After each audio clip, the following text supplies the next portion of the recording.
Fala pessoal, estamos aqui mais uma vez conectando histórias e hoje eu tenho um convidado aqui muito especial. Eu estou conhecendo ele hoje e eu quero apresentar para vocês, mas me interessei muito, né? Justamente porque ele também é escritor, né? Além de outras coisas, também é escritor e a gente vai falar um pouquinho disso. E da mesma forma que eu me empolguei muito aqui nos bastidores, aqui iniciando, né? Conhecendo ele aqui, eu quero muito que você tenha a oportunidade de conhecer também o João Paulo, que está aqui comigo, né? Se apresenta aí, faz um resumo aí para a gente de quem é o João Paulo, para o pessoal saber exatamente do que nós vamos tratar aqui. Perfeito. Bom, eu agradeço primeiramente o convite, né? É muito bom a gente poder falar daquilo que a gente trabalha, do que a gente gosta, né? Bom, eu me formei em Direito aqui em Pouso Alegre, né, da Faculdade de Direito do Sul de Minas, em 2016. Depois eu fiz uma pós-graduação também aqui, em Direito de Família, 2017, 2018, por aí. E mais recentemente eu fiz um mestrado, terminei há uns 2 anos, e atuo como advogado, especificamente na área de família também. Sim. Né? É uma área difícil, João? É uma área difícil. É uma área muito difícil. Assim, assim, porque o direito de família, ele lida com um aspecto extrajurídico que é o sentimento, né? As Sim, as emoções. Então, emoções. é muito complicado. Se a Muito gente não complicado. entende fora do meio jurídico, já é difícil lidar, né? Não, é assim, eu acho muito difícil. Inclusive, assim, eu sempre atuei nessa área, né? Sim, Desde que eu comecei e sempre atuei sozinho. Então, eu sim, comecei praticamente do zero.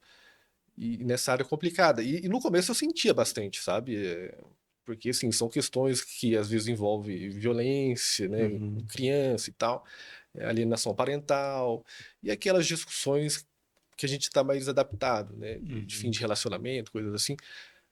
Mas no direito, assim, se a gente pegar o direito civil, mexe com dinheiro. Bom, vamos resumir assim: Uhum. dinheiro, obrigações e tal. No direito de família, além disso, você Sim. tem a questão sentimental de relação de pais e filhos, de cônjuges e ex-cônjuges. Então, assim, é uma área bem difícil, bem complicada. Hoje eu já estou mais adaptado, sabe? Não Sim, sinto tanto essa questão extrajurídica do sentimento, e tal. sim. Mas é bem difícil. É bem No difícil. início, no início tinha aquela coisa de acabar levando para casa Ah, com certeza. aquela, Não, com aquela, certeza. aquela coisa ali do que você estava tratando, Sim. né? Porque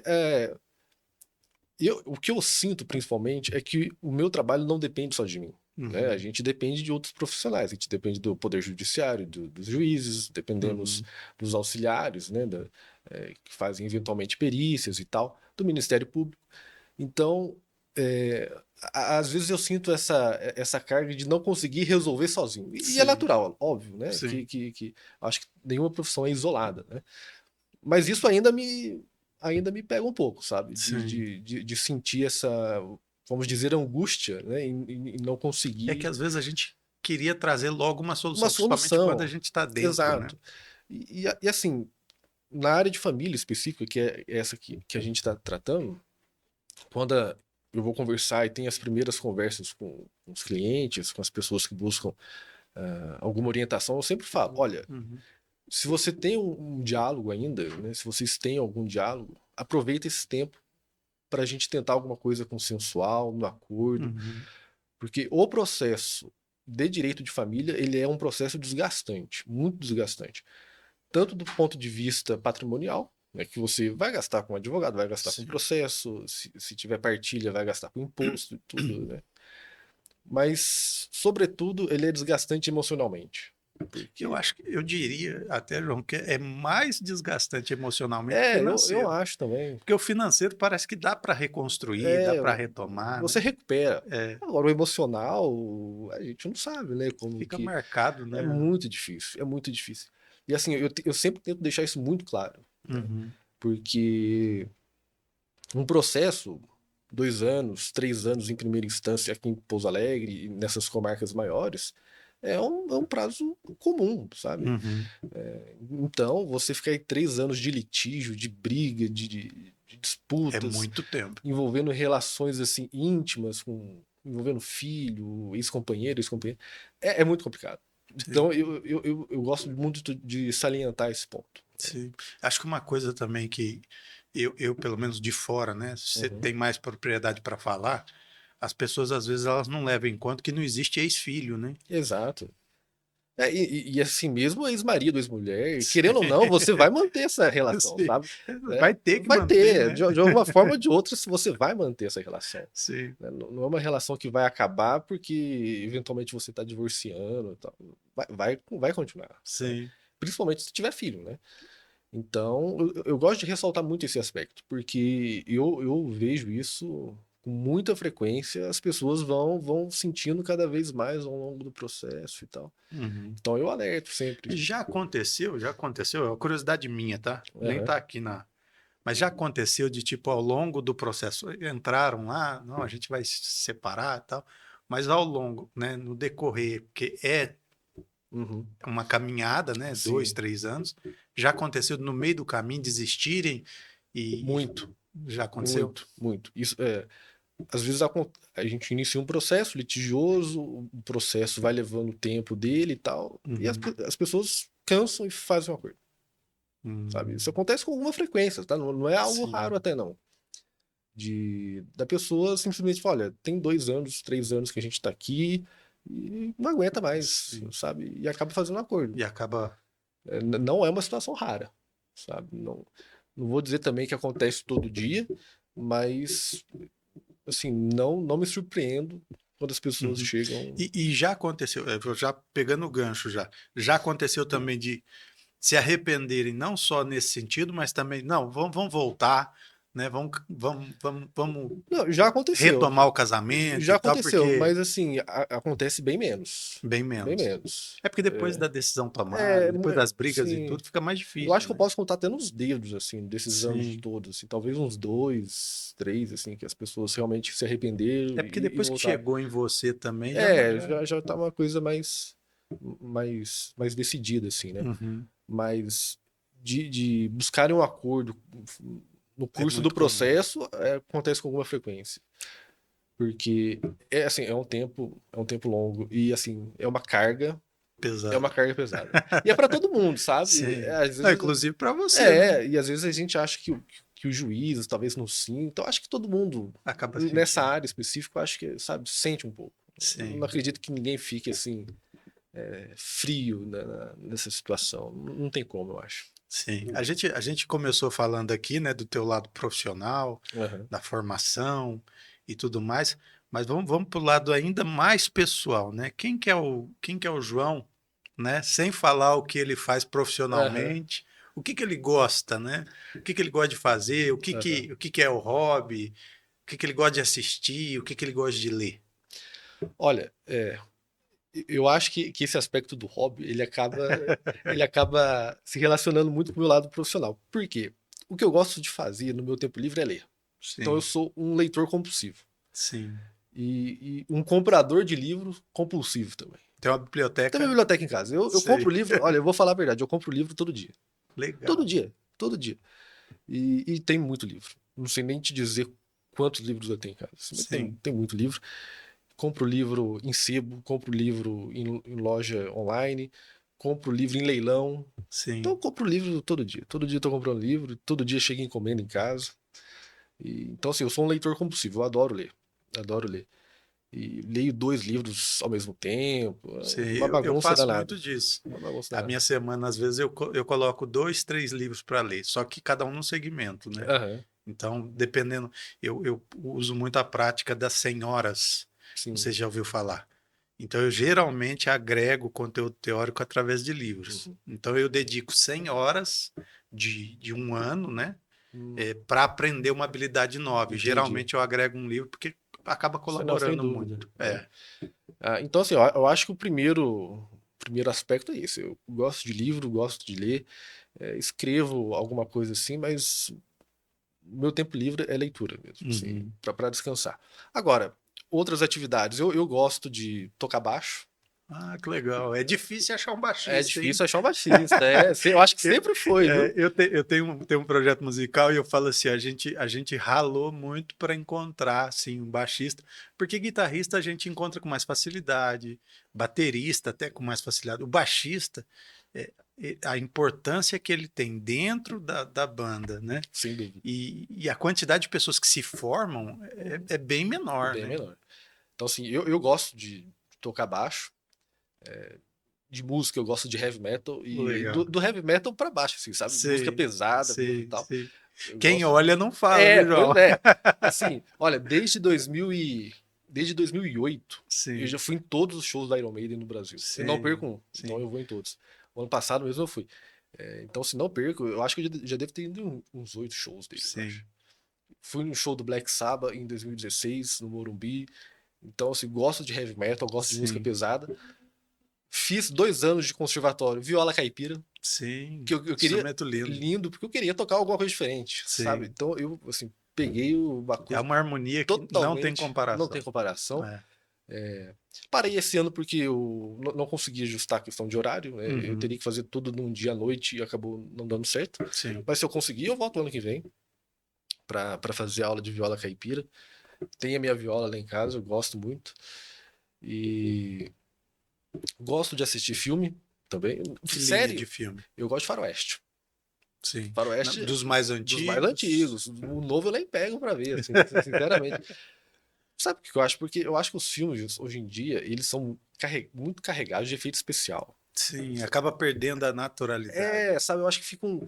Por exemplo, filme de super-herói. Eu não consigo assistir aquilo, é uma coisa tão virtual, Sim, computador e tal. Não gosto muito. Mas o meu gênero preferido é o faroeste. sim. Década de 60, 70 ali, eu gosto demais. Assisto alguma coisa talvez de terror, assim, mas Uhum. bem pouco mesmo. Eu gosto mesmo de faroeste, assim, em termos de filme. Série, olha, eu vou falar a verdade, eu nunca assisti nenhuma. É mesmo? Nunca assisti nenhuma O série. pessoal vive na questão de maratonar Marot... e tudo. Tem séries que eu confesso que a pessoa chega e fala pra mim, todo mundo falando e tal, e pra mim é algo totalmente estranho, porque Não, assim, é muita aham. coisa, né? Hoje a gente tem muita plataforma. É muita plataforma e essa questão de multiversos e de Sim, várias histórias. Então, assim, eu realmente não sei nada de série, nunca assisti nenhuma série. sim. Nunca assisti nenhuma série. Até é um absurdo falar isso, mas realmente nunca assisti. Mas eu acho que o meu tempo livre eu divido nessas três atividades mesmo. Assim, a Sim. leitura que acaba me auxiliando no campo profissional, querendo ou não. É, acho que no ramo do direito, naturalmente a pessoa precisa pelo menos ter interesse Tem por leitura. interesse. Assim, quem tá na área de direito não pode fugir de livro, né? Sim. Porque, embora, eu confesso para você que, assim, pelo menos da minha experiência, né? Eu não vou Uhum. generalizar aqui, óbvio. Mas não vejo, assim, também uma carga Sim. tão expressiva como as pessoas geralmente pensam num curso de direito, né? Eu acho que cada vez mais o conteúdo está ficando muito sintetizado, muito Uhum. resumido, muito mastigado e tal. Assim, de leitura mesmo, densa. Talvez na pós-graduação, no Sim. mestrado, Que seja um pouco mais seja um pouco mais. exigido, Mas assim, puxado. nem tanto também, sabe? Sim. Professores indicar livros assim, Uhum. eu acho hoje em dia, até assim, no campo da pós-graduação, não tão comum, não tão frequente. Sim. Mas leio tal capítulo, leio esse tal, sabe? Não, Uhum. não passa nem a obra por completo. Mas isso foi interessante, porque eu lembro que quando eu fui fazer a minha dissertação de mestrado, eu escolhi um autor, um ator americano, que ele chama Ronald Dworkin, né? E quando eu fui conversar com o professor na faculdade, eu falei para ele, ó, professor, eu vou escolher esse marco teórico, esse autor. E ele falou assim, olha, muito bom. E então, quando as pessoas te verem aqui na faculdade, eles olham, pô, João Paulo é a referência do. Eu fiquei com aquilo na cabeça. Sim. Fiquei com aquilo na cabeça. O que eu fiz? Comprei todos os livros deles no Brasil e li todos. Li Uau. todos os livros. Eu acho que são 8 livros, acho, por aí. E li. Fiz a minha dissertação basicamente com a bibliografia, tinha 8 livros. Sim. Só 8 livros. E os 8 livros do autor. Não tinha obras que falavam sobre ele, que explicavam. Sim. Eram obras dele. Dele mesmo. Dele mesmo. Não tinha nada fora dele. E aí foi interessante que um dos professores que estavam na banca, ele até disse, olha, a sua bibliografia é pequena, Uhum. mas tem o essencial. Que eu consigo ver aqui que você realmente estudou, leu as obras do autor. Uhum. Então, assim, eu não vejo isso replicado com frequência, né? Sim. Então, às vezes a gente tem a imagem de que a academia exige uma leitura excessiva de Uhum. livros e tal. Eu acho que hoje em dia isso está muito flexibilizado, Sim. sabe? A gente vê trabalhos acadêmicos com vasta bibliografia, mas são Trechinhos, né? trechinhos, consultas e tal. Sim. Não quer dizer que a obra foi integralmente lida, né? Uhum. Mas isso faz uma diferença bastante. É porque traz todo um contexto, né? Você pega um trecho ali, ou pega um capítulo e tudo mais, você não tem noção da profundidade É, até chegar naquele ponto ali, né? e é muito interessante porque eu sinto segurança em falar sobre esse autor Uhum. e consigo traçar uma linha do desenvolvimento, do pensamento jurídico Sim. dele, sabe? Então eu posso falar, olha, em tal fase ele pensava isso, depois ele mudou um pouco, depois voltou e tal. Sim. Então eu consigo formular isso, né? A pessoa que não leu a obra inteira, e isso é comum porque, né, as pessoas têm outras obrigações, nem Uhum. todo mundo se dedica apenas Sim. à área acadêmica, né? Talvez não tenha essa percepção, né? Mas eu felizmente consegui, né? No curso da minha dissertação, consegui ler a obra completa disponível no Brasil, né? Ele tem outros livros que não foram traduzidos para o português, que eu acabei não colocando. Mas de todos os que nós temos no Brasil, estão lá. Então eu consigo fazer essa linha clara do desenvolvimento da teoria dele, né? Da teoria Uhum. interpretativa que ele tem do direito. E foi muito bom, foi uma experiência muito boa. E eu gostaria muito que na academia as pessoas conseguissem Sim. fazer isso, porque A gente vai esbarrar muito nisso, né? Eu sempre falo com o pessoal que faz treinamento com a gente que existem dois mundos, né? O hum, ideal e o real, é, né? E é lógico que a gente queria algumas coisas diferentes, uhum. mas infelizmente não é do nosso jeito, né? Não, Mas eu até voltando um pouquinho na questão da sua especialidade com família, né? A família hoje em dia é uma, como é que eu posso falar? É quase que um item gourmet, né? Porque a gente vê que a família era muito forte uhum. nos, nos anos 80, 90, né? Mas hoje meio que se perdeu um pouquinho dessa questão, o que dificulta muito o teu trabalho Uhum. nesse sentido também. Mas quem que é o João Paulo, né? Família. Uhum. Você como família, como você olha para a família, como você olha a importância das figuras dentro dessa família. Uhum. Eu a família para mim ela é um núcleo principal e primordial de toda a sociedade, né? Eu acho que tudo parte da família, né? Dali de E, dentro. e, e aí a sociedade vai se estruturando. Agora, dentro desse aspecto da família ser a base ou o principal elemento, paradigma para a Uhum. estruturação de uma sociedade, a gente tem modelos de família, Sim. né? E assim, para mim é muito claro que a família, enquanto um elemento social, ela é também um elemento histórico. Então, ela Uhum. apresenta variações tanto espaciais, né, locais, quanto Uhum. temporais. Então, se a gente pegar hoje, né, a família brasileira, ela não é a mesma família da Tailândia. Sim. Então, ela tem uma diferenciação espacial e temporal. Então, se a gente pegar a família brasileira, ela não é a mesma de 50 anos atrás, não é a mesma de 100 anos atrás, Sim. né? Mas esses modelos, para mim, continuam sendo a Uhum. base da sociedade, né? E é interessante, antigamente era muito comum uma família com muitos filhos, Sim. né? E isso foi uma mudança significativa, né? À Uhum. medida em que o tempo passou, hoje se tem poucos, né, Sim. filhos dentro das famílias Uhum. e tudo, até foi uma pergunta que eu fiz quando era pequeno para o meu pai, né, a respeito disso, porque assim, da família da minha mãe, né, Uhum. tinha bastante filho, aí mais a outra geração mais ainda, né, e aí quando chegou na minha casa tinham dois, Uhum. era eu e a minha irmã. E à medida em que vai passando, hoje eu tenho uma, né, uma filha, e é lógico que a gente quer muito ter o segundo, mas a gente vê que as pessoas reduziram, né, Sim. esse núcleo, né? Uhum. Não sei se por conta das obrigações, não sei no que se deu, Uhum. mas isso acabou diminuindo Sim. muito, né? Eu acho que tem esse aspecto das obrigações, sem dúvida, né? Eu acho que cada vez mais a gente tem obrigações, e Uhum. essas obrigações que antes a gente conseguia deixar no local de trabalho, hoje o local de trabalho nos acompanha. Leva para Entendeu? casa, né? Então, é obrigação 20 horas por dia, 24 horas por dia.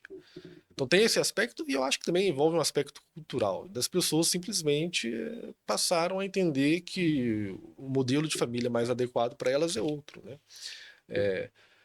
Como você salientou, antigamente as famílias com mais filhos, mais integrantes, talvez também para ajudar no sustento, né? Você Começavam muito cedo precisava também, de né? mão de obra, né? Vamos utilizar essa expressão, né, para trabalhar na roça ou mesmo para auxiliar no comércio na cidade. Uhum. Hoje em dia esse aspecto quase eu acho que não, né, não pesa mais.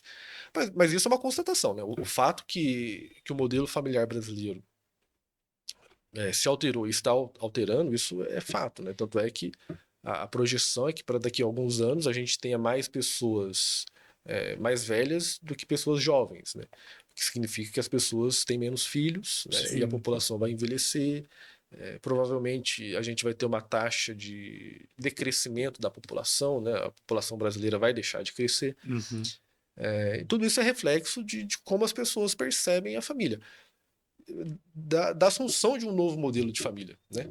E nesse aspecto, é aquilo que eu te disse. Mesmo essa família, né, muito diferente daquilo que a gente talvez imaginasse que seria a família, né, com o pai, a mãe, dois, três filhos, mesmo essa família de hoje, né, que tem um filho ou que talvez não tenha filho, Uhum. continua sendo a base da sociedade. Sim. E assim, eu falei isso no aspecto que eu trabalhei muito no mestrado, e que reafirmo muito daquilo que eu escrevo ainda hoje, que é da autonomia privada e da liberdade individual. Sim. Então, eu acho que a pessoa decidir qual é o modelo de família que ela quer adotar para sua vida entra nesse aspecto da liberdade individual e da autonomia privada, e para Uhum. mim isso assim não tem discussão, sabe? Eu acho que a escolha que ela faz é a escolha que tem que ser respeitada, e esse modelo que ela entende que é o seu ideal de vida Uhum. é o modelo basilar da sociedade, é um modelo que tem que ser protegido e que a sociedade vai se estruturando a partir disso, né? Muito É, bom. Isso é até um gatilho já para a gente começar aqui a segunda etapa, né? uhum, Que é falar um pouquinho dessa história e também, né? Eu sim, tenho aqui um pouquinho do conteúdo aí do que você, como bom leitor, né? uhum. Também se tornou um excelente escritor. Queria que você falasse um pouco desse lado agora, né? Da onde nasceu, quando começou, por que começou, porque a gente tem que fazer essa Uhum. análise, né? Rapaz, por que que eu fui me meter a É. escrever? Olha, eu não sei se eu sei te responder essa pergunta. Sim. Por que que eu comecei a escrever? Realmente, eu não sei. Eu acho que à medida que você vai lendo, talvez desperte, né, a Eu vontade de acho que a gente vai escrever, né? colocando tanta coisa para dentro É, que a gente sente a necessidade necessidade. de pôr para Pode ter uma fora. necessidade, né? Não sei, realmente assim, não sei dizer por que que eu comecei a escrever. Uhum, Mas assim, eu lancei já um livro uhum, há 2 anos, que é um livro mais dogmático, voltado para o direito de família até, uhum, e que foi um trabalho que eu fiz na pós, então lá por 2016, 2017. uhum. Eu lancei ele mais recentemente, claro, eu fiz atualização no texto, mexi alguma coisa ou outra, Sim. e lancei. Agora, mês que vem eu lanço um outro livro, esse Uhum. é totalmente diferente do...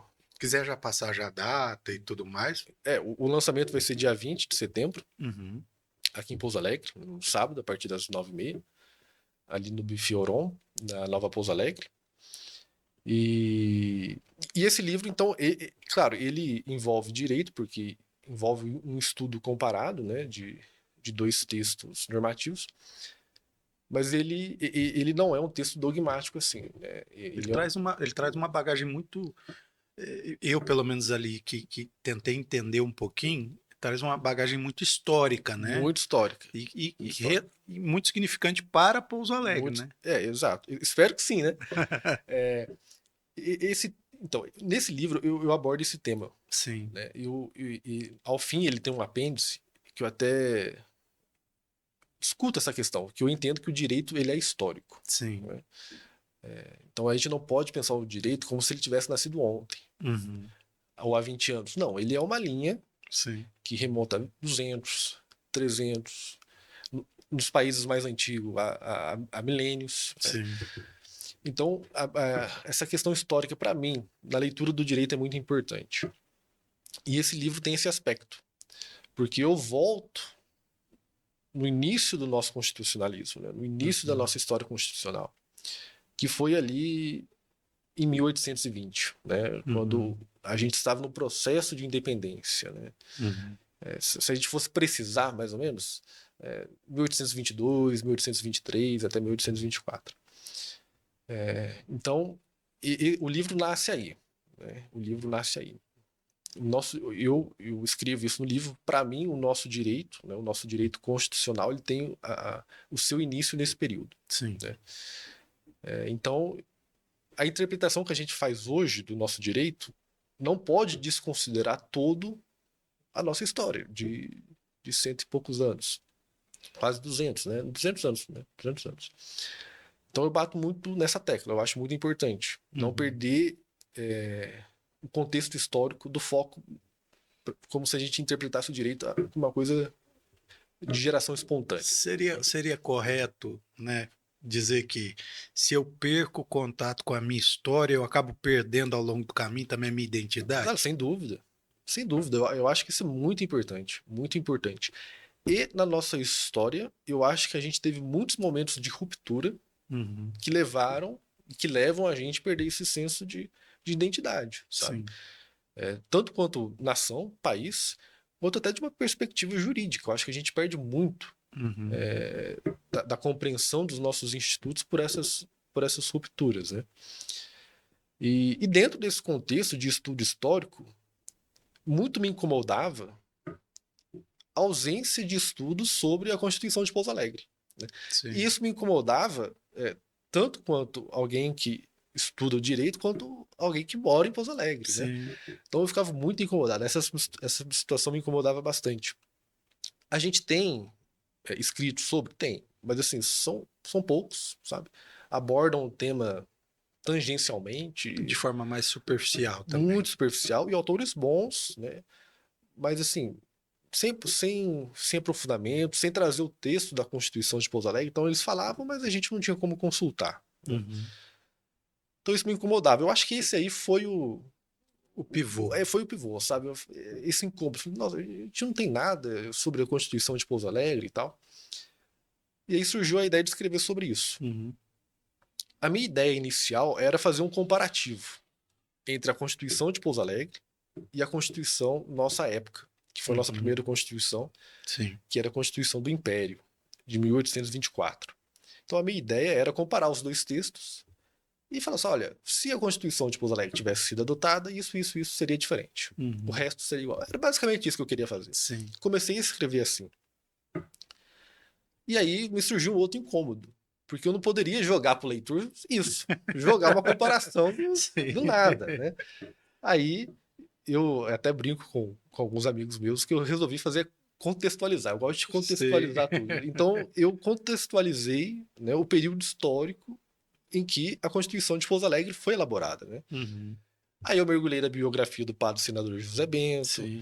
A importância que ele teve. Porque, na verdade, vamos tratar isso de forma mais popular. Todo mundo em Pouso Alegre, até mesmo fora de Pouso Alegre, conhece a Praça Senador José Bento. Exatamente. Né? Sabe que existe uma praça, né, que homenageia essa figura e tudo, mas não sabe dessa história. Exato. Né? Bom, ele foi uma figura eu acho que historicamente, Uhum. ele foi a figura de destaque político mais importante aqui de Pouso Alegre do sul de Minas. Eu acho que isso não tem muita discussão. E ele nasceu ali hoje, onde é São Gonçalo do Sapucaí, né? Uhum. Em 1795, por aí, 85. E a sua formação foi em São Paulo. E ali ele conviveu já com pessoas que acabaram moldando a sua compreensão política e religiosa, né? Sim. Ele conviveu na casa do bispo de São Paulo, que, se eu não me engano, Dom Mateus. E ali ele conviveu com o Diogo Feijó, o padre Feijó, que é uma figura histórica importante. E um outro padre, o padre José Custódio Dias, que também foi outro padre muito importante na história daquele período. Uhum. E ele próprio, né? Tanto é que esses três padres depois eles tentariam implementar a Constituição de Pouso Alegre, né? Colocar em votação o texto. Acabou que não deu Sim. certo, né? O texto não foi deliberado, uma sessão. Na ocasião não foi aprovado, né? Na verdade, ele nem chegou a ser deliberado o texto, né? Sim. Os três padres, né? Uhum. Que. é, Isso foi em 1832? Isso, 1832. Ficou conhecido até como a Conjuração dos Três Padres. Sim. Que envolveu o Diogo Feijó, né? O padre senador José Bento e o José Custódio Dias. Não chegou a ser deliberado, nem foi posto em votação o projeto do padre. Uma sessão tumultuada e tal, Uhum. eles não conseguiram adesão dos deputados lá no Rio e o texto não foi deliberado. Mas assim, a intenção, embora não tenha sido sequer votado, havia uma intenção real e efetiva de fazer a votação do texto da Constituição de Pouso Alegre. E eu acho isso muito interessante, porque é uma coisa que foi impressa aqui em Pouso Alegre, né? Sim. Foi concebida aqui em Pouso Alegre, que poderia ter se tornado a segunda Constituição do Brasil, né? Então, para mim, é um A assunto importância disso, né? O sem próprio dúvida. pessoal de Pouso Alegre não conhece Não essa história. conhece, não conhece. E um texto feito aqui poderia ter sido a nossa segunda Constituição. E não só isso, porque o texto foi feito aqui, ele foi impresso na tipografia do padre senador, Uhum. que também imprimia um jornal que chamava Pregoeiro Constitucional, Sim. que foi o primeiro jornal de Pouso Alegre e o quinto de Minas. Sim. Então tem tem todo Tem todo um contexto todo um ali de contexto, muita importância, muita né? importância, que inclusive as edições desse texto que eu consultei estão disponíveis online Ah, que no legal. site da Biblioteca Nacional. Então, se você jogar lá, Que você legal. consegue ler o texto. Impresso em Pouso Alegre, muito interessante. As discussões. Então, eu consegui. Tanto é que o subtítulo do meu livro é a teoria política do padre senador. Porque da consulta desses textos, a gente consegue fazer esboçar uma teoria. Ele não deixou nada escrito, assim, nada Sim. sistematizado, né? Mas a gente consegue fazer algum esboço do que ele pensava. Uhum. E enquanto político, ele era um destacado membro do Partido Liberal na época, né? Sim. Aqui no sul de Minas, ou talvez até em Minas, sem dúvida, era a figura política liberal mais importante. Ele foi deputado, depois foi senador do Império. Uhum. E ele tinha ideias, pelo menos assim, eu tenho um conhecimento limitado sobre isso, gosto muito da área da história, mas ele já era um cara com uma mentalidade muito à frente do tempo dele, né? Muito à frente. Eu acho que se a gente fosse trazer por expressões mais atuais, assim, que a Uhum. gente está mais acostumado, a gente poderia dizer que ele era um progressista, sabe? Sim. Ele era um progressista. Ele e o padre José Custódio, principalmente, por exemplo, não eram, embora sacerdotes, Uhum. eles não eram tão ortodoxos assim em doutrina, sabe? Sim. Defendiam, por exemplo, o fim do celibato, que isso inclusive causou um problema com o Papa da época. Sim. O próprio padre senador tinha uma filha com nome peculiar que chamava Posidônia, Ó, né? nome diferente. E ele assim não negava, era uma coisa Uhum. pública, tanto é que o testamento dele é público, Uhum. né? E ele ali lega algumas coisas à filha e tal. Uhum. Então, também não tinha preocupação em esconder e tal. Uhum. Então ele era, igual eu disse há pouco, se a gente fosse traduzir para termos Mas atuais ele era um progressista, né? Seria um progressista. Assim. E mesmo como padre, essa atuação dele no campo político era muito forte. Muito forte. Ele ficou muito dividido. Eu acho que ele sempre ficou muito dividido entre esses dois aspectos. Porque desde quando ele foi designado pároco de Pouso Alegre, ele foi o primeiro pároco de Pouso Alegre, e à época essas nomeações eram indicadas pelo bispo, mas quem fazia era o imperador. Então a gente já via aí uma linha política muito forte. Né? A pessoa precisava ter ali algum contato, né, na corte. E quando ele veio para Pouso Alegre, ele não ficou adstrito a só questões eclesiásticas. Assim. E ele realmente botou a mão na massa. Então, se a gente consegue ler no livro do Fernando Henrique, que é um historiador aqui da região, que escreveu uma biografia do Padre Senador, e também no livro do Amadeu de Queiroz, que é uma biografia também do Padre Senador, a gente vê claramente ele participando ali no desenho das ruas, construção de chafariz. Ele realmente ele entrava. Não, realmente, fundo, né, a veia política dele era muito destacada. Então ele sempre se envolveu. Ele alugou o primeiro prédio para a Câmara Municipal de Pouso Alegre na época, né?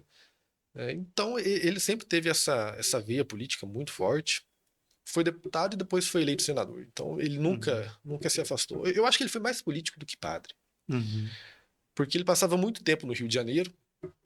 Cada vez mais ele passava muito tempo no Rio de Janeiro e menos em Pouso Alegre. Disso daí foi abrindo espaço para outras lideranças políticas, até contrárias a ele, do Partido Conservador e tal. Então, na Câmara de Pouso Alegre, na época, começou a haver uma disputa entre o Partido Liberal do padre senador e o Partido Conservador da oposição. Então, hora estava em mão de um, hora em mão de outros. Então, ele foi mais político do que padre, eu acho. Assim, se a gente tivesse que definir, né, foi mais político do que padre. E nesse contexto ele elaborou a sua Constituição, né? E tentou implementá-la ali. É um texto muito interessante. Eu faço críticas ao texto do padre senador. Claro, eu reconheço que ele é de suma importância para a história do direito constitucional brasileiro. Eu acho que essa ausência de escritos e estudos sobre isso é bastante prejudicial. Né? Então eu quero dar minha pequena contribuição. Né? O bom é que quando a gente faz algum tipo de crítica e ao mesmo tempo a gente ajuda a construir algo, isso se torna construtivo. Né? Eu não consigo te dizer se a situação teria sido melhor se a Constituição do Padre Senador tivesse sido adotada. Eu acho que não. Porque para mim tem aspectos muito negativos e outros positivos. Um negativo, por exemplo, é que ele eliminava o poder moderador. Né? À época do Império, nós tínhamos 4 poderes. Né? Hoje em dia, a gente está acostumado com 3. Né? O Executivo, o Legislativo e o Judiciário. Naquela época, a gente tinha um 4º ainda, que era o moderador, que cabia exclusivamente ao imperador. Basicamente, ele fazia ali o equilíbrio. Né? Ele tem uma expressão muito feliz, que eu não me lembro de qual autor. Acho que é do João Camilo de Oliveira Torres, um grande mineiro, que ele diz que o poder moderador ele era o árbitro das questões políticas. E era verdade. E será que não está faltando isso hoje? Eu não tenho a menor dúvida disso. Falta um poder moderador. E essa é uma questão interessante, que eu escrevo no meu livro também. Eu acho que falta um poder moderador, mas é um poder... E eu entendo que o poder moderador não teria como ser exercido hoje. No regime republicano, sabe? Porque quem criou o poder moderador foi um teórico francês chamado Benjamin Constant. E quando ele criou o poder moderador, ele deu o nome de poder real. Para destacar que, olha, quem tem que exercer é o rei. Porque o rei está acima dos partidos, o rei não pertence a partido nenhum, não é filiado a partido nenhum. Ele não tem, tipo assim, ele está acima da escala onde vocês estão discutindo aí. O rei, ele não é governo, ele não é oposição, ele é o representante máximo da nação. Não é governo, não é oposição, não tem partido. E assim, pelo que eu vejo, no Brasil isso funcionou muito bem. Principalmente no segundo reinado, sabe? Então, essa ideia do padre senador, por exemplo, de acabar com o poder moderador, eu acho que implodiria, sabe, o Sim. país, assim. Seria uma anarquia. Até pela experiência que a gente tem visto Hoje, né? hoje, e assim, não só hoje, eu acho que na história A história republicana, toda, né? É que hoje acho que se agravou e a população, por conta de se tornar muito popular, muitas sim, coisas, a informação chega muito rápido, isso ficou mais evidente, mas acho que uhum, sempre teve, acho né? que sempre teve. Eu acho que sempre teve. Eu acho que desde de que o poder moderador acabou, de fato, em Sim. 1889, a gente sente muito essa falta, sabe? Uhum. Sente muito essa. E o pessoal, e eu escrevo isso no meu livro, o último capítulo eu dedico a uma análise assim, mais pessoal, onde eu expresso mais as minhas ideias, assim. Eu defendo isso claramente, sabe? Uhum. Que a gente sente falta disso, em termos de política partidária, a gente sente falta disso, Esse mas, equilíbrio, né? mas hoje em dia não teríamos como implementar isso. Agora, um ponto positivo, e esse eu acho um ponto realmente muito positivo, é que na Constituição de Pouso Alegre, o padre senador ele dava mais autonomia às províncias ou aos estados, né, que Uhum. hoje em dia são estados. Eu acho isso muito importante. Ele era um federalista, né? Sim. Eu escrevo no meu livro, citando trechos do pregoeiro constitucional, que a gente disse há pouco. Uhum. Eu cito, eu referencio que o padre ele não era um republicano. Ele não defendia a república, mas ele defendia um federalismo, ou seja, mais Sim. autonomia para as localidades. E talvez pela própria experiência dele em Pouso Alegre, no interior, né, Sim. naquela época, com dificuldade de comunicação e Para tal. traduzir isso um pouquinho para o pessoal, seria mais ou menos dando autonomia para os estados, que seria mais ou menos o modelo empregado hoje nos Estados Unidos. Exatamente. Exatamente. E essa sua referência é importante, né? Porque Uhum. se você falasse, mais ou menos o modelo citado do executado no Brasil hoje, não, hoje a gente está mais centralizado que na Que época, nunca. que nunca, entendeu? Uhum. Hoje em dia a gente é república federativa, mas federativa De nome no só. papel, Né? né? Porque não tem nada de federativo. Hoje é tudo absurdamente centralizado em Brasília. O Uhum. Estado não decide nada, o município não decide nada, Sim. depende de verba federal para tudo. Então, assim, critica-se muito a centralização naquela época, mas se o pessoal que criticava aquela época visse hoje, eles ficariam Ia arrancar os abismados. Falaram assim, o que, cabelos. que é isso? Não. Mas o seu exemplo foi muito feliz, né? Exatamente igual nos Estados Unidos, Sim. né? Quanto mais autonomia regional e local, melhor. É claro que assim, eu entendo também o contexto da época, né? Uhum. 15 anos de independência, Tava dificuldade de novinho. comunicação e tal, risco de divisão do país. Uhum. Talvez aquela centralização da época se justificasse, né? Mas é um ponto positivo o padre senador ter destacado isso no seu projeto, né? De dar mais autonomia àquilo que a gente tem hoje como estado e município, né? Existem outros vícios que ele manteve na Constituição de Pouso Alegre. Por exemplo, as restrições ao voto, né? Na época Uhum. eram várias, né? Uhum. Mas basicamente você teria que ter renda para votar, né? Então, se você Sim. fosse votar para deputado, você teria que ganhar X, para senador X. Sim. Acho Eram coisas muito da é época ali. muito da época e acho que assim, Eles entendiam que o voto, naquela época, acho que eles tinham a compreensão de que o voto ele tinha uma interferência gigantesca na vida econômica e tudo, só que eles faziam essa relação não dando liberdade a todo mundo. exato, é. Então, ele manteve algumas restrições desse tipo, manteve a relação Estado-Igreja muito próxima, que eu acho que também era prejudicial para ambos, né? Sim. Tanto para o Estado quanto para a Igreja, acho que nunca foi, nunca foi algo positivo. Mas, enfim, entre prós e contras, né? Eu entendo que a Constituição de Pouso Alegre ela está num patamar ainda Uhum. inferior à Constituição que nós tínhamos à época, sabe? Sim. Tanto é que também no meu livro eu falo que, para mim, a melhor Constituição é a de 1824. Acho que todas Sim. as outras que nós tivemos, se não chega aos pés. Porque aquela, sim, estava fincada na realidade, eu falo. Sabe? Sim. Ela estava ali, estruturou o Estado e só. Sabe? Uhum. Não se preocupou com nada mais e funcionou muito bem. Ela é até hoje a Constituição que mais durou. Sim. 60 anos, mais de 60 anos, acho. Então, eu não tenho dúvida disso. Mas, assim, apesar disso, né, nenhuma obra humana é a perfeição. Na Uhum. política e no direito, então, Sim. mais ainda. Eu acho que isso fica mais claro ainda. A Constituição de Pouso Alegre, para mim, é um marco histórico para a gente aqui, e é um marco também na história constitucional. Eu acho que é um ponto que precisa ser conhecido. Não foi implementado, mas poderia ter sido implementado. Uhum. Muitas ideias do padre senador depois foram reproduzidas no ato adicional que teve à época, Sim. em 34. Aproveitaram ali parte. Aproveitaram muita coisa, tanto é que a primeira experiência de descentralização política foi nesse ato adicional. Sim. Então pegou ali muitas coisas das ideias do padre senador, né? Então é um texto que vale ser conhecido, tanto para a gente aqui regionalmente, né, saber o que a nossa região produziu à época. Né? Nós não estávamos esquecidos no interior do Brasil, muito pelo contrário. E do ponto de vista do direito, né, da academia, eu acho que isso é um elo na corrente da nossa história. E se a gente quer compreender, quer interpretar o direito da melhor forma possível hoje, eu acho muito importante a gente saber como que as pessoas pensavam. Né? Como elas compreendiam o direito, as relações, como elas percebiam, né? Tudo isso.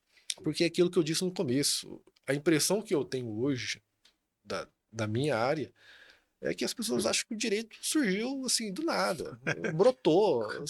Vamos fazer um negócio diferente. Vamos fazer, surgiu da cabeça. Não surgiu. Sim. Então a gente consegue traçar uma linha muito. Aqui a gente tem até um podcast que é produzido aqui e trabalha muito dentro da linha do direito, né? Tem ali as suas especificidades, mas tem muito conteúdo histórico ali dentro. Eu acho super interessante. Acompanho as gravações deles, porque eu acho interessantíssimo. E aí até um deles comentou que o direito, inicialmente, ele tinha o papel, inclusive, de ajudar a organizar, né, a questão política, Estado, né, tinha nascido com esse propósito também, né. Depois isso mudou, não sei. Sim. Mas eu achei interessante porque eu nunca tinha olhado por esse aspecto, né. Por isso que eu até comentei, quando a gente não sabe a nossa história, a gente acaba perdendo a própria identidade. As coisas que você comentou aqui a respeito do padre senador Zé Bento, para muita gente, né, senador Zé Bento é a praça. É a praça, ou a cidade ali, né? A cidade, Entendeu? E a gente acaba ganhando informações que ressaltam a identidade da cidade. Vamos fazer aqui uma retrospectiva bem rápida, né? É uma cidade que nasce de onde dormiam, né, o pessoal que passava, e foi colônia de Silvianópolis, se não me engano, e devido até o privilégio geográfico, né, as rodovias e tudo, teve esse boom de crescimento e tem essa importância, né, de lideranças como o senador Zé Bento aqui, ter essa importância dentro da história, não só de Pouso Alegre, mas do Brasil. Do Brasil, né? sem dúvida. E a gente tem que, eu acho que por obrigação isso devia ir até para o piso de escola, né? Para a gente saber da importância que isso tem para a população. E eu acho, igual eu disse há pouco, que esse aí foi o ponto que me incomodou, da ausência de informações, sabe? Eu vou te perdoar porque você já está escrevendo o livro, está contribuindo. E assim, hoje o nosso bate-papo aqui, olha que legal, muita gente vai ter acesso a esse tipo de informação, né? E é lógico, depois eu recomendo, né, que se você se interessar, busque adquirir o livro, porque é uma forma de trazer mais informações para essa conversa aqui, né? E no meu livro eu fiz questão de colocar o texto da Constituição, né? Porque era um aspecto que me incomodava, além do material ser pouco, não trazer o texto. Então, assim, você não tinha oportunidade de ler, de consultar. E no começo desse ano, eu conversando com o Fernando, né, que eu citei há pouco, que é um historiador aqui da região, ele me falou assim, olha, a fonte que eu conheço é um livro de um sujeito que chama Barão Homem de Melo. Ele falou assim, olha, tem esse livro, se você achar, é a fonte mais antiga que a gente tem. E eu, como um ávido comprador de livro, fui atrás do tal livro do Barão. E comprei. Aliás, é o livro mais antigo que eu tenho. Que é um livro de 1868. Nossa. E ele traz ali o texto completo da Constituição de Pouso Alegre e que eu reproduzo no meu livro. Sim. Então tá lá para quem quiser consultar e Chegou a trabalhar assim. comentar comigo, eu acredito que foi nos bastidores aqui, que inclusive tem alguma coisa no Museu de Pouso Alegre, Tem, né? tem. Então, eu fui já há muitos anos ali para ver o texto da Constituição. Uhum, À época estava exposto, hoje eu não sei se ainda está, mas eram fragmentos, eram sim, algumas páginas, eu acho que eram algumas páginas iniciais, mas depois eles me encaminharam por e-mail, né? sim, Agora, eu também não sei te dizer se corresponde exatamente a esse texto que eu consultei no livro, né? sim. Porque eu também não lembro, e na época eu não li também o texto inteiro. Uhum, Então não sei te dizer se corresponde, mas o pessoal do museu, à época, me mandou, né, o texto da Constituição. E eu fui atrás da fonte mais antiga que a gente tem do texto da uhum, Constituição. E, e é muito interessante porque nesse livro, além do texto, o autor ele faz também algumas reflexões, sabe? E ele afirma que se a Constituição de Pouso Alegre houvesse sido adotada, seria um sim, golpe. Ele fala, olha, seria um golpe dos três padres e tal. sim, E esse eu realmente acho, porque, como eu disse há pouco também, meio que ele implodiria algumas instituições, sim, né, como o poder moderador. Então seria de fato um golpe legislativo, se a gente pode sim. dizer assim, né? Que o pessoal votaria a Constituição ali e tal. Porque é importante a gente ressaltar que quando houve essa tentativa, a gente não tinha um imperador Uhum, no trono, né? Dom Pedro II ainda era criança. Dom Pedro I tinha saído, ele foi para Portugal, ele abdicou, foi para Portugal, e a uhum, gente estava no período regencial, então talvez foi o período mais conturbado da nossa história, então, de fato, por isso, né, o imperador ser uhum, uma criança, você alterar a Constituição e tal, sim. e o Barão Homem de Melo, que traz esse texto, ele fala, não, seria um golpe, e depois eu acho que no meu livro eu escrevo, olha, eu concordo com o Uhum. Barão, teria sido um golpe realmente. Seria correto, né, dizer que pela mentalidade dele está muito à frente do tempo dele, algumas sugestões, teve o Uhum. ponto positivo Sim, de algumas coisas foram até sim. reaproveitadas e outras negativas, como a questão da eliminação do poder moderador, mas seria correto a gente falar que, às vezes, por estar muito à frente do tempo dele, algumas coisas lá podiam fazer mais mal do que bem? Não, eu acho que sim. Eu acho que sim. Eu acho que ele tentou, se a gente fosse traduzir em Uhum. linguagem popular, assim, ele tentou dar um passo maior que a perna, né? Sim. As ideias dele, algumas eram muito, muito boas, concordo com muitas delas, mas eu acho que o grande vício, né, Uhum. esse grande vício da eliminação do poder moderador seria assim Sim. nefasto, eu acho. Assim, seria E, e, e agora, né, conversando com você, eu acho que a gente precisava Não, retomar eu não tenho, assim, igual eu falo isso com a du- maior tranquilidade. duas certezas que eu saio dessa mesa aqui. A gente precisava ter um modelo É, federativo de de fato, fato, sem dúvida. né, e precisava retomar o poder Não, moderador para ter equilíbrio. isso aí, assim, são duas convicções que eu tenho também, que, olha, eu não abro mão, assim, tanto pela questão, a experiência mostra pra gente, Uhum. sim, que O tempo, né? o tempo, sabe, a nossa história ao longo do século XX é golpe, é ditadura, é isso, muda a Constituição. A gente teve 7 constituições, Sim. sabe, é um absurdo, né? Né, e a primeira você falou que foram 60 60 anos? anos, né? E assim, 60 anos sem reforma. Sim.